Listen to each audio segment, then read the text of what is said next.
नमस्कार, मैं प्रथम शर्मा। आपका स्वागत है प्रधानमंत्री इतिहास के पन्नों से के चौथे एपिसोड में। 1995 में प्रधानमंत्री पीवी नरसिम्हा राव की सरकार अपना कार्यकाल समाप्त कर चुकी थी। सरकार पर भ्रष्टाचार के आरोप लग रहे थे।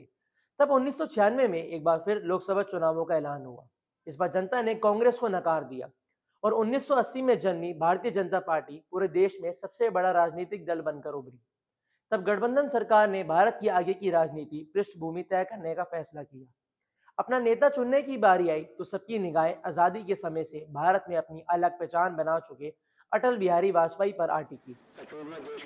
अपनी कविताओं के जरिए मनमोह लेने वाले अटल बिहारी वाजपेयी, जिन्होंने आज़ादी के बाद 1957 से ही सांसद रहते हुए अधिकतर समय विपक्ष में गुजारा था। इतने लंबे समय तक विपक्ष में रहकर वह जनता की मजबूत आवाज़ों में गिने जाने लगे थे। अपने अलग लहजों से सरकार पर तंज करना उनको बाकी नेताओं से अलग बनाता था।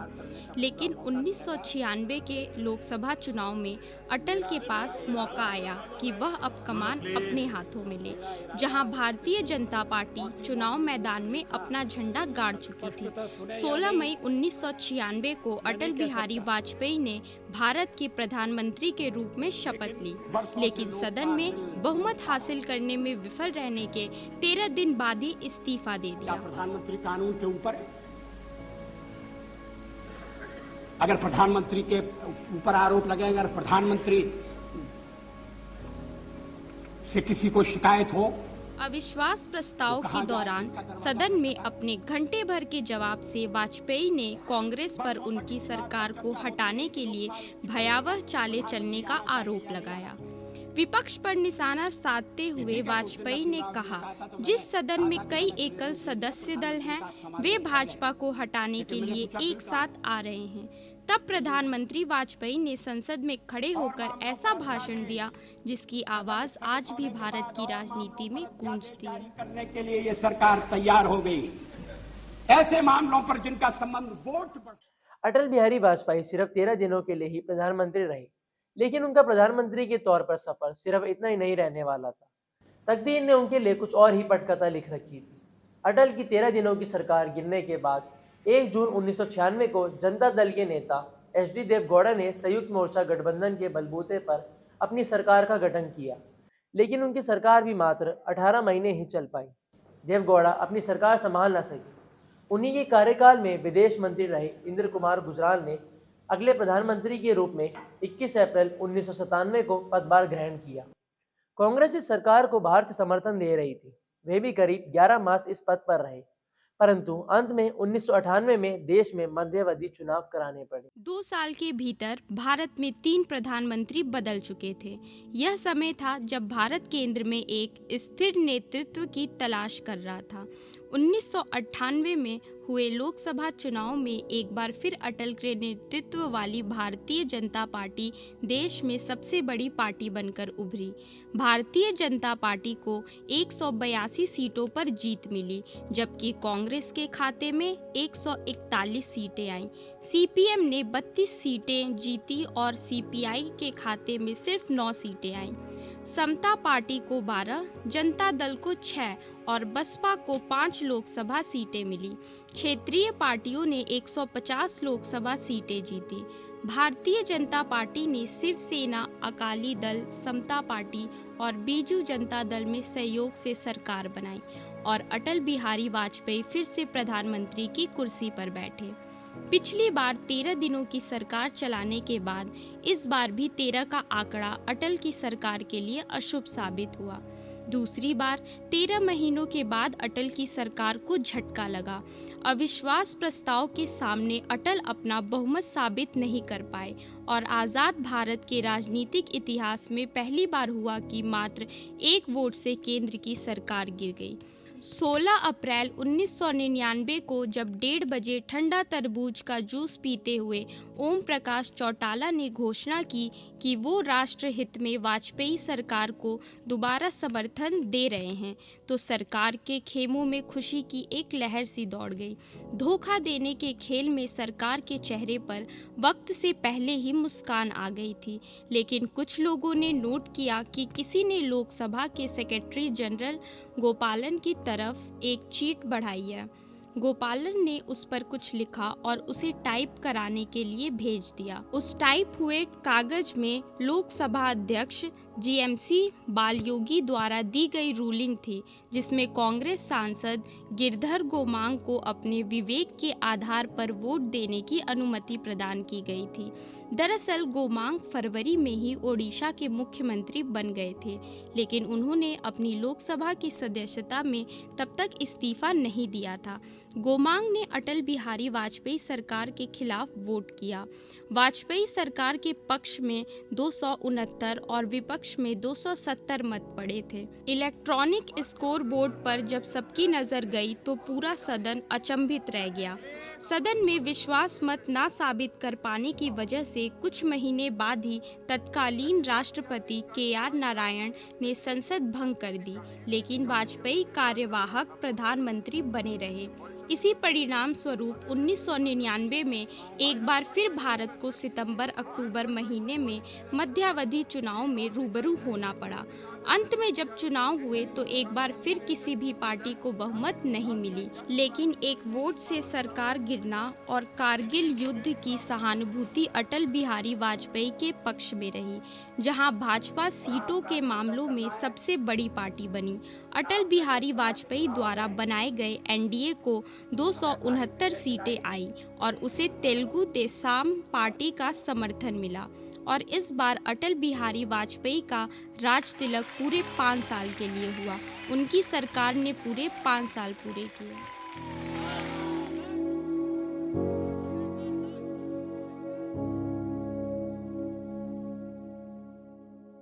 अटल बिहारी वाजपेयी को कारगिल में हुए भारत पाकिस्तान युद्ध, जिसमें भारत ने पाकिस्तान को धूल चटाई थी।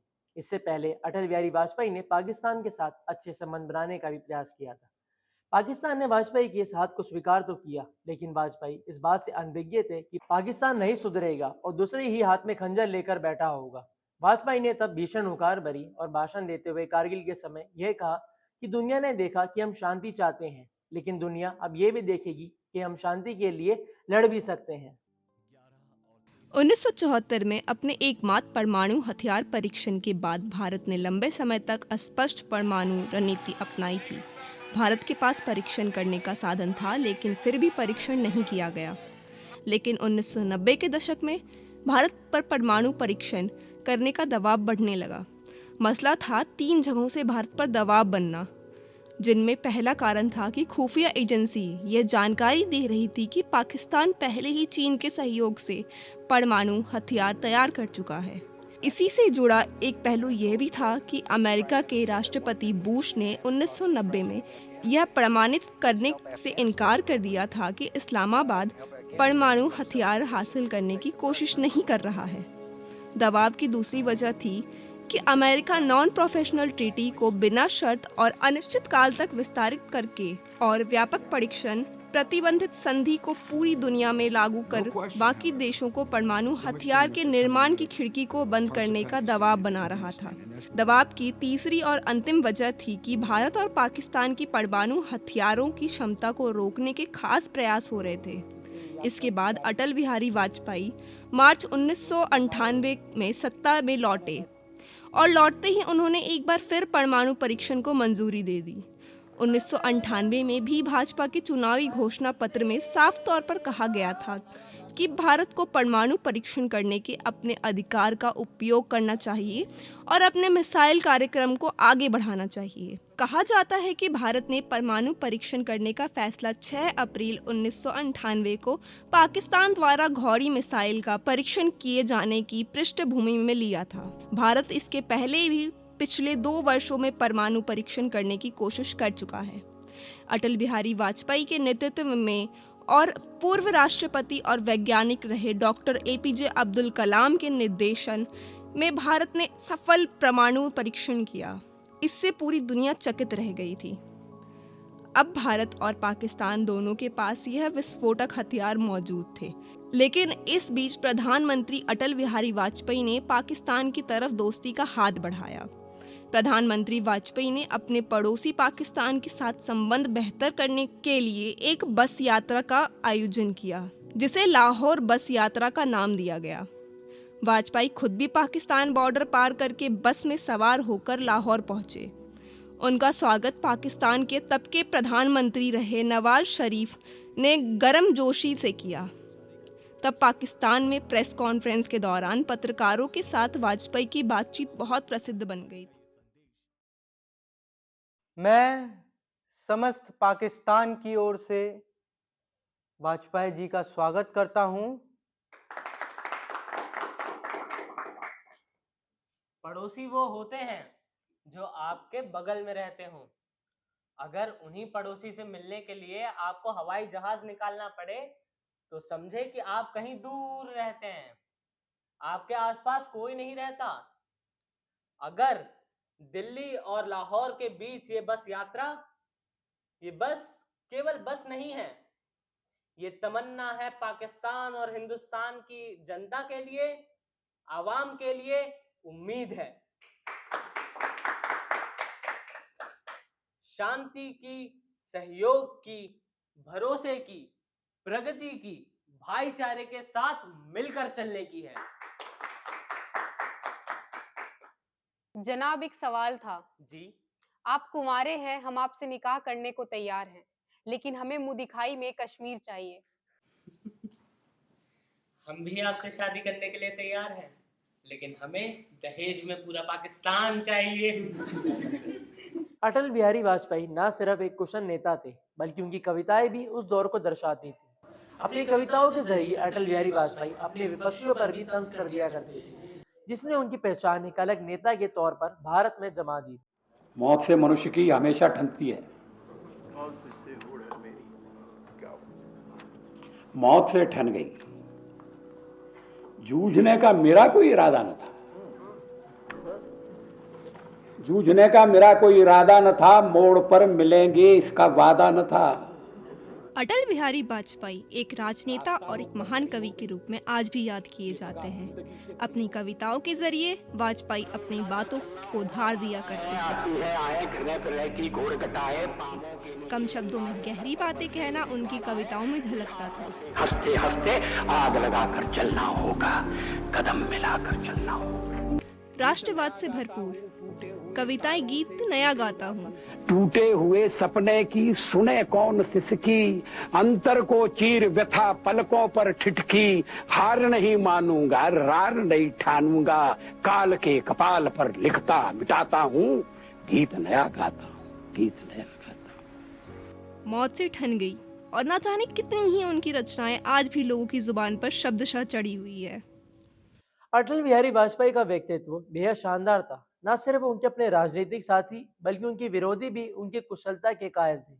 तभी जब राजीव गांधी प्रधानमंत्री थे, तब उन्होंने वाजपेयी को इलाज के लिए सरकारी खर्च से अमेरिका भेजा था। यह अटल जी का शानदार व्यक्तित्व ही था, जिसने उन्हें विपक्षियों के भी इतना करीब रखा था। श्री वाजपेयी जी का जन्म 25 दिसंबर 1924 के मध्य प्रदेश के ग्वालियर में रहने वाले एक विनम्र स्कूल शिक्षक के परिवार में हुआ। श्री वाजपेयी जी अपने छात्र जीवन के दौरान पहली बार राष्ट्रवादी राजनीति में तब आए जब उन्होंने वर्ष 1942 में भारत छोड़ो आंदोलन, जिसने ब्रिटिश उपनिवेशवाद का अंत किया, उसमें भाग लिया। वह राजनीति विज्ञान विधि के छात्र थे और कॉलेज के दिनों में ही उनकी रुचि विदेशी मामलों के प्रति बढ़ी। उनकी यह रुचि वर्षों तक बनी रही एवं विभिन्न बहुपक्षीय और द्विपक्षीय मंचों पर भारत का प्रतिनिधित्व करते हुए उन्होंने अपने इस कौशल का परिचय दिया।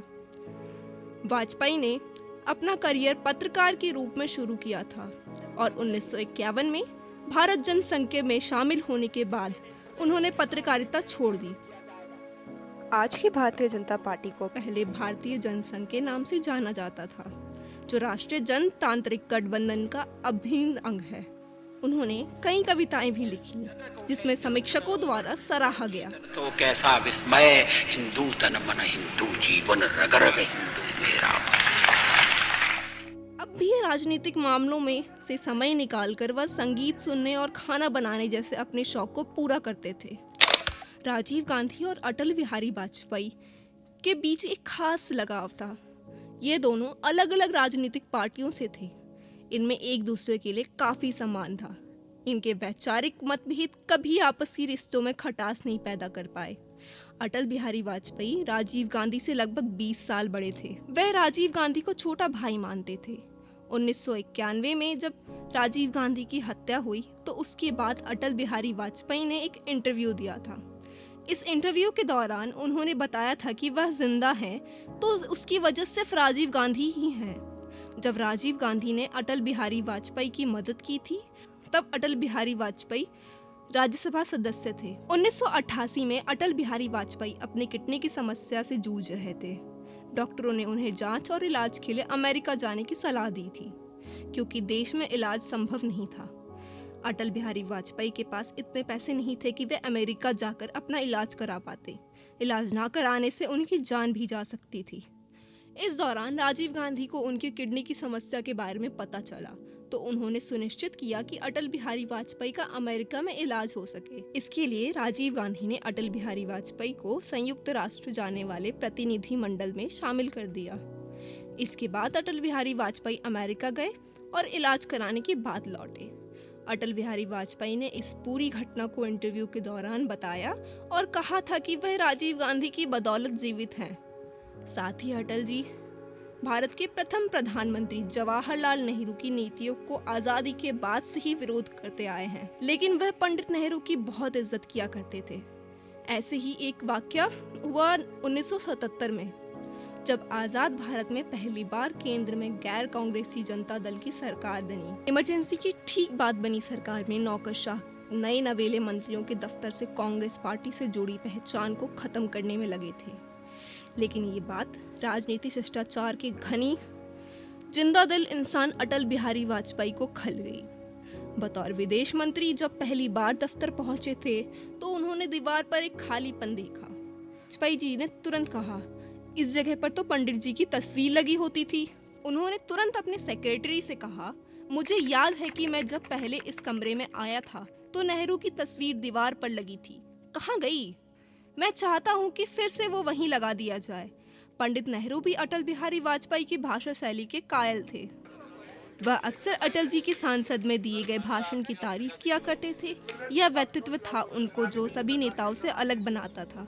16 अगस्त 2018 को देश के एक मजबूत आवाज इस दुनिया को अलविदा कह गए। अटल बिहारी वाजपेयी का जीवन एक मधुर कविता की तरह रहा। वाजपेयी की राजनेता के तौर पर भूमिका और साहित्य के प्रति उनका अटूट प्रेम आज भी भारत के हर व्यक्ति के अंदर जीवित है। आज के लिए बस इतना ही। फिर हाजिर होंगे भारत एक और प्रधानमंत्री की कहानी के साथ। नमस्कार।